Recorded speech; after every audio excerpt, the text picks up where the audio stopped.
Hey y'all, welcome back to my channel. So today we're going to the tiny market.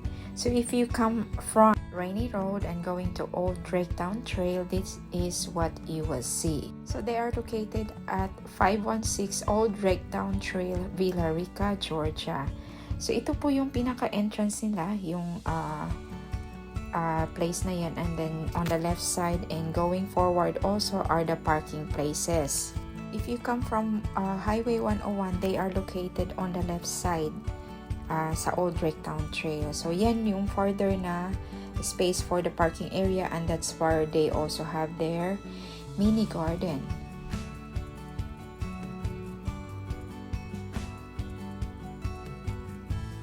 And there is their store. It's a mini camper, and you will see some signage and prices, schedule of store hours, and some other announcement about their website. So open po sila Thursday hanggang Saturday, 10 o'clock in the morning hanggang 6 o'clock in the evening. So they also have some homemade products like soap, jellies, jams, and they also have some few local products. So that's their site. You can follow them on Instagram, Facebook, and they also have YouTube.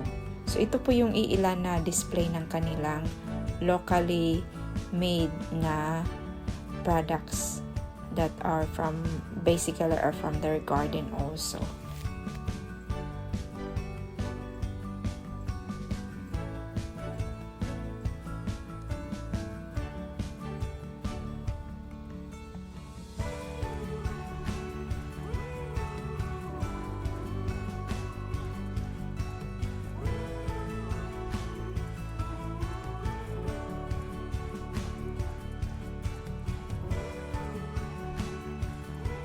So this is the side where they put their locally made product that come from other farms or mini businesses.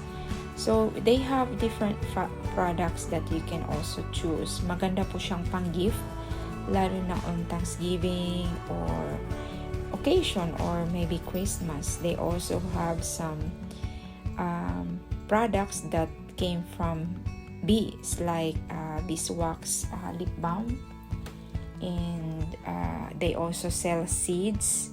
So far from what I have learned, they accept cash app. So from the entrance on the parking area, so ito po yung makikita niyo, there is like a welcome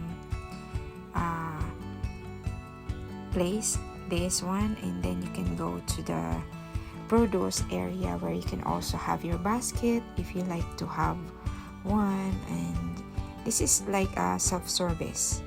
I mean, you can just go like shopping by yourself, and there's a price list on the entrance. So some of their produce comes from their garden, like the tomatoes and the peppers.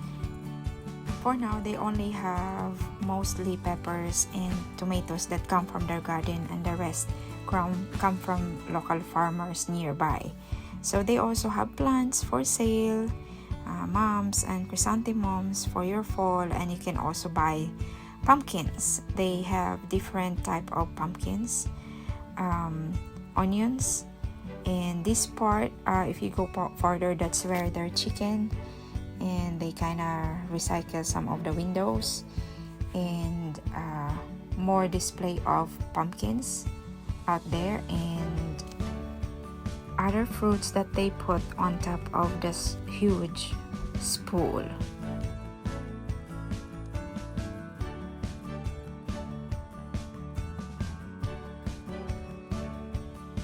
So far from what I have observed, you don't have to worry about the heat whatever time you come in, because there is a shade that will cover you. They have plenty of trees around the tiny market.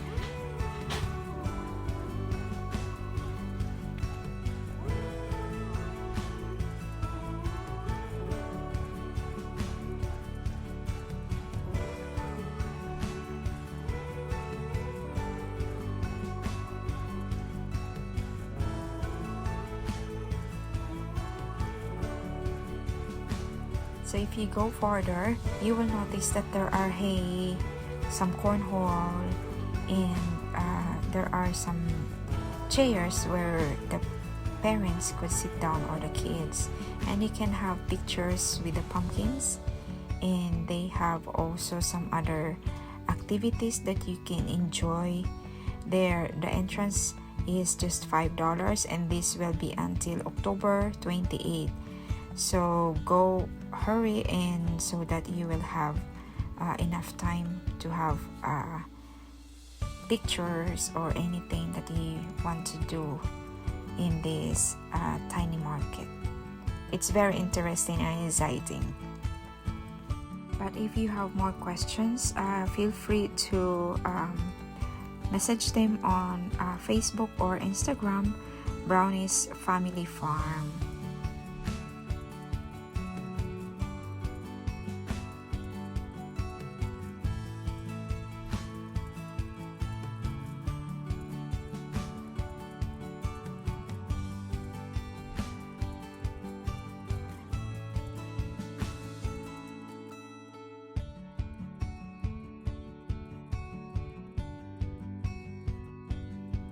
So going back to the mini market, this is how it looks like. So you will also see again their RV na ginawa nilang store.